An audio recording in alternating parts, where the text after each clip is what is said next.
तो क्वेश्चन है हमारे पास F three x minus four upon three x plus four which is equal to x plus two and F of integral of x equal to A log of one minus x d x plus C. तो ये आपके पास integral function है, integration हो रहा है। तो अब आप इसको देखेंगे, आपको करना गया है, ये आपको फंक्शन दिया गया है। Then the order pair A b is equal to, आपको ए और बी का वैल्यू फाइंड आउट करना है। ये जो ए और बी है इनका वैल्यू आपको फाइंड आउट करना है। ठीक है, तो ये आपका इंटीग्रेशन है। आपको फंक्शन एक कंडीशन ये भी दी गई है। तो हम चलो स्टार्ट करते हैं। ये एंटी डेरिवेटिव है, तो हम लोग अगर डिफ्रेंशिएट करेंगे बोथ साइड्स तो क्या होगा, एंटी डेरिवेटिव और डेरिवेटिव, एंटी डेरिवेटिव का जो डेरिवेटिव करेगा तो ये इन्वर्स फंक्शन हो जाएगा। तो आपके पास सिर्फ फंक्शन एफ ऑफ एक्स रह जाएगा विच इज इक्वल टू ए। अब आप राइट साइड पे भी डेरिवेटिव करेंगे तो राइट साइड पे लॉग एक्स का डेरिवेटिव वन अपॉन एक्स। अब आगे वन माइनस एक्स का भी डेरिवेटिव होगा, तो वन का डेरिवेटिव जीरो और ये माइनस वन हो जाएगा एक्स का, तो यहाँ पे माइनस वन लगा देते हैं। उसके बाद आ गया बी एक्स, तो बी एक्स ये सिर्फ बी रह जाएगा, एक्स का derivative with respect to x one हो जाएगा और सी जीरो। तो अब आपके पास फंक्शन है f three x minus four upon three x plus four, ये आपका फंक्शन है गिवन। तो अगर आप यहाँ पर x को रिप्लेस कर लेते हैं थ्री एक्स माइनस फोर है थ्री एक्स प्लस फोर के साथ, दैट मीन्स आप यहाँ पर भी x को सब्स्टिट्यूट करेंगे,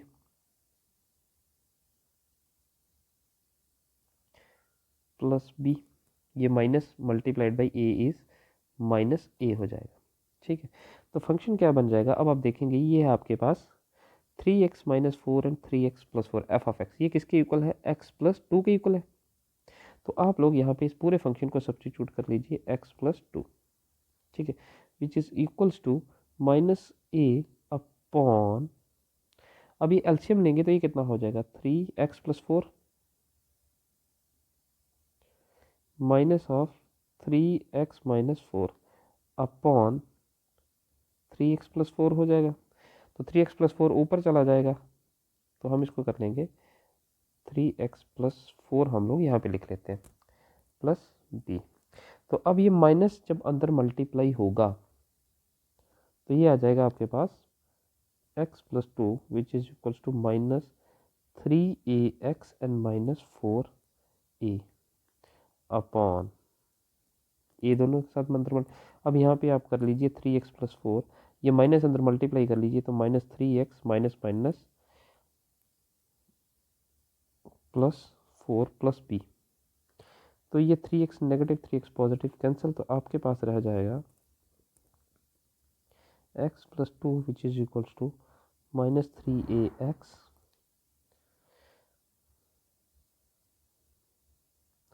माइनस फोर ए अपॉन एट। अब इसको होल अपॉन कर लें तो ये एट बी हो जाएगा। ठीक है, तो अब हम इसको क्रॉस मल्टीप्लाई कर लेते हैं तो एट यहाँ पे हो जाएगा sixteen x plus eight which is equals to minus three A x minus, यहाँ पे इसको ऐसे कर लीजिए plus eight B minus four A. तो ये एक्स वाली टर्म है, ये कांस्टेंट टर्म है, ये भी एक्स वाली टर्म है और ये कांस्टेंट टर्म है। तो आप लोग कर लीजिए by comparing the coefficients of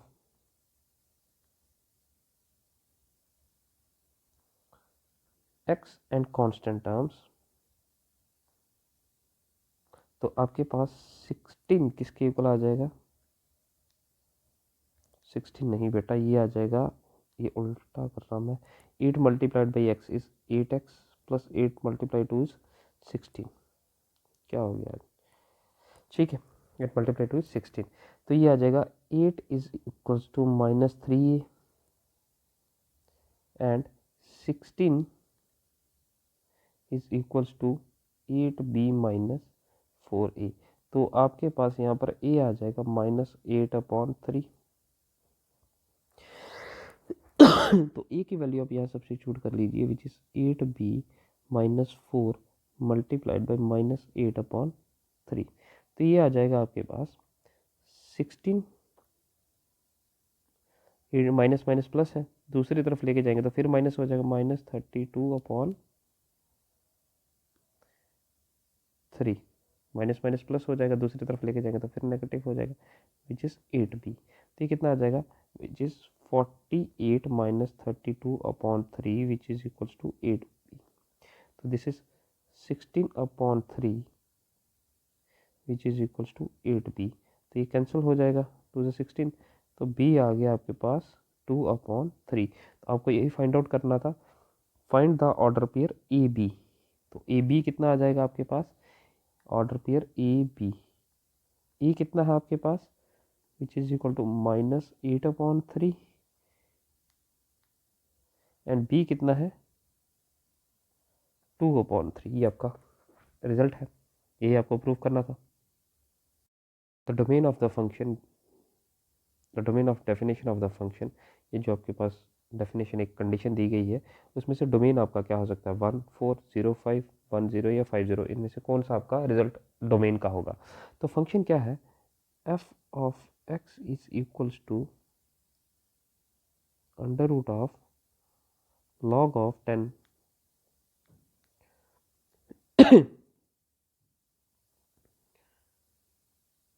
5x minus x square upon 4। अब ये रिजल्ट आपको डोमेन चाहिए। डोमेन क्या होता है आपका, इनपुट। ठीक है, तो स्टार्ट करते हैं। आपका ये जो पूरा फंक्शन है ये डिफाइंड कब होगा, जब बेसिक कंडीशन है log to the base 10 5x minus x square upon 4, ये पूरी condition greater than or equal to 0 होगा। तो ये पूरी condition greater than equal to 0 होगी तो रिजल्ट आपका डिफाइंड होगा। That means 5x minus x square upon 4 क्या होगा, greater than equal to 10, logarithm को दूसरी तरफ लेके जाएंगे तो एक्सपोनेंशियल में चला जाएगा, which is equal to 1। That means 5x minus x square upon 4 is greater than और equals to 1। That means 5x minus x square is greater than और इक्वल्स टू 4। ठीक है, दैट मीन्स आप लोग कर सकते हैं एक्स स्क्वेयर को दूसरी तरफ लेके जाएंगे तो ये हो जाएगा x square minus 5 of x plus 4, तो ये लेस देन इक्वल्स टू 0 हो जाएगा। ठीक है, अब आप इसको सिंप्लीफाई कर लीजिए, तो अगर आप इसको मिडिल टर्म सेपरेट करेंगे तो ये आ जाएगा x minus 1 and x minus 4 is less than equals to 0। आपके पास ये पॉइंट आगे 2 1 0 यहाँ पे होगा, 4 यहाँ पे होगा, ये आपका पॉजिटिव इन्फिनिटी और ये आ गया आपका नेगेटिव इन्फिनिटी। तो आपके पास तीन कंडीशन है, 0 नहीं देखेंगे, 1 infinity minus infinity to 1, 4 to infinity and between 1 4। ठीक है, 1 एंड 4 के बीच में आपके पास कोई वैल्यू है 2 ले लीजिए, तो ये क्या आएगा 2 माइनस 1, एक्स को आप रिप्लेस कर रहे हैं 2 के साथ, 2 माइनस 1 एंड 2 माइनस 4, तो ये कितना आ जाएगा, which is 2 minus 1 is 1 and 2 minus minus 4 is -2 which is equals to -2। तो ये लेस देन 0 है। ठीक है, दैट मीन्स बिटवीन 1 एंड 4 आपका नेगेटिव वैल्यू होगा, और अगर x इक्वल्स टू 1 करेंगे तो रिजल्ट कितना आएगा 1 माइनस 1 एंड 1 माइनस 4, 1 माइनस 1 तो 0 हो जाएगा और ये -3 आ जाएगा विच इज इक्वल्स टू 0।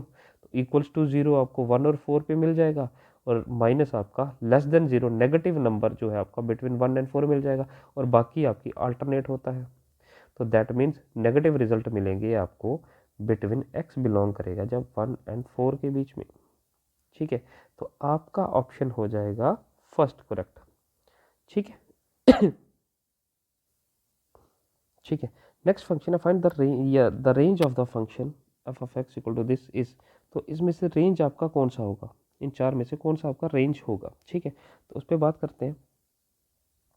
तो कंडीशन क्या है आप लोग देख सकते हैं, आपके पास है given 7 minus x P x minus 3। ठीक ठीक है यहाँ तक। तो आपके पास है ये एन पी आर वाली कंडीशन। तो आर जो होता है वो number of observation taken at a time, तो वो नंबर ऑफ ऑब्जर्वेशन जो आप लेते हैं वो आर या तो ज़ीरो होता है या ग्रेटर देन ज़ीरो होता है। ठीक है, दैट मीन्स ये जो x-3 है, x-3 भी आपका r है, तो x-3 is also greater than equals to 0, that means x is greater than equals to 3। x या तो 3 होगा या 3 से बड़ा होगा। ठीक है, बाकी आ गया अब सेकेंड कंडीशन पे। अब हम यहाँ पे आ जाते हैं 7 minus x P x minus 3, तो ये एन पी आर हो गया। एन पी आर किसके इक्वल है? N factorial upon n minus r factorial. हम लोग कर लेंगे 7 minus x upon 7 minus x minus of x minus 3 factorial. ये हो जाएगा 7 माइनस एक्स फैक्टोरियल अपॉन, ये आ जाएगा आपके पास 7 minus x plus 3 factorial, which is equal to 7 minus x factorial upon 10 minus 2x factorial. ठीक है, अब अगेन डिनोमिनेटर में कंडीशन है, तो डिनोमिनेटर वाली कंडीशन में क्या आ जाएगा? अब 0 फैक्टोरियल कितना होता है? 1, तो दैट मीन्स ये जो आपका 10 माइनस 2x है फैक्टोरियल, तो 10 माइनस 2x का वैल्यू ग्रेटर देन और इक्वल टू 0 होना चाहिए, या तो 0 होगा या 0 से बड़ी वैल्यू, नेगेटिव तो आ नहीं सकती, फैक्टोरियल नेगेटिव नंबर का आप कर नहीं पाएंगे, तो greater than equals to 2x, तो x is less than equals to 5। That means x का कंडीशन क्या है आपके पास? x है आपके पास, पहली कंडीशन है ग्रेटर देन और इक्वल टू 3 और दूसरी कंडीशन है लेस देन और इक्वल्स टू 5, ऐसा ही है। तो आपके पास दैट मीन्स जो x है वो आपके पास या तो 3 होगा या तो 4 होगा या तो 5 होगा, ऐसा ही है। तो फंक्शन की वैल्यू क्या होगी? ये है आपके पास 7 minus x, 7 minus x when x equals to 3, तो f ऑफ x किसके इक्वल होगा? f of 3 which is equal to 7 minus x, तो 7 माइनस 3 4 आ जाए, 4p, और 3 कितना आ जाएगा? 3 माइनस 3 इज 0। जब x आपका 4 होगा, f ऑफ 4 किसके इक्वल होगा? ये है आपके पास 7 minus x p x minus 4 x minus 3, तो x आपके पास अब इस केस में 4 है, तो 7 minus 4 is 3p, 4 minus 3 is 1, और when x is equals to 5, x 5 के इक्वल होगा तो क्या हो जाएगा? This implies f of x किसके इक्वल हो जाएगा?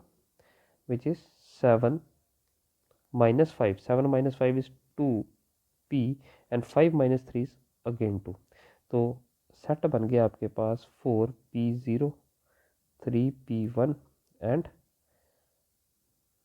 2p2। ठीक है, यही कंडीशन बन गई। अब अगर इसको हम यहाँ पे देखें तो np0 कितना होता है? np0 is 1, np1 is n, and तो 4p0 कितना होगा आपके पास?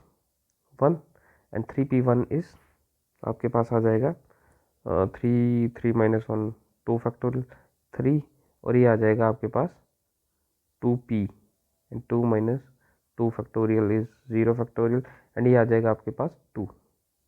तो ये आपके पास सेट बन गया, तो आपके पास आंसर आ गया फर्स्ट। ठीक है, नेक्स्ट आ गया आपके पास लास्ट,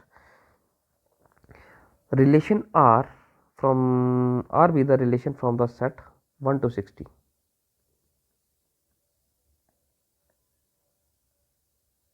ठीक है, टू इटसेल्फ, तो अगर ये ए सेट है तो relation R from set this to itself है, that means relation from set A to A वाली कंडीशन है आपके पास। ठीक है, such that R equals to A B, तो रिलेशन की कंडीशन क्या है? ऑर्डर पेयर बन रहा A B and B is equal to P Q, that means A and P Q. ठीक है, फिर P and Q are greater than equal to 3, तो कंडीशन पी क्यू की क्या है? ग्रेटर देन और इक्वल टू 3, पी क्यू मतलब इनका प्रोडक्ट हो रहा, तो नंबर है आपके पास दो सेट है, सेट 1 टू इटसेल्फ, तो यहाँ पर 1 2 3 4 अप टू 60 तक है, और यहाँ पर भी 1 2 3 4 अप टू 60 तक है। तो ए आपका यहाँ पे है, रिजल्ट आपको पी क्यू मिलेगा यहाँ पर। ठीक है, तो इस तरह से होगा कि पी क्यू भी आपको यहाँ 1 टू 60 से में से मिलेगा। पी क्यू की वैल्यू कहाँ पर लाई करेगी, बिटवीन 1 एंड 60। ठीक है, दैट मीन्स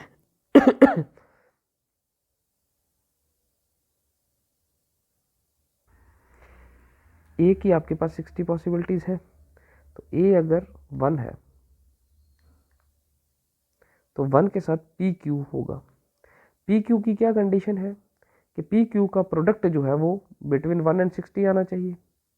तो 1 एंड 60 के लिए कंडीशन क्या है, और पी क्यू की कंडीशन है वो ग्रेटर देन और इक्वल टू 3 भी होने चाहिए एंड आर प्राइम नंबर्स। तो p q greater than equal to 3 होने चाहिए और प्राइम नंबर होने चाहिए। तो अगर p की वैल्यू देखें और हमें प्राइम नंबर चाहिए, तो प्राइम नंबर कौन कौन से हैं, 3 प्राइम नंबर, 3 5 7 11। ठीक है, तो यहाँ पे नंबर ऑफ 60 तक नंबर ऑफ पॉसिबिलिटीज है। ठीक है, तो हम लोग सिंपली स्टार्ट करते हैं। अगर p आपका पहला प्राइम नंबर 3 है,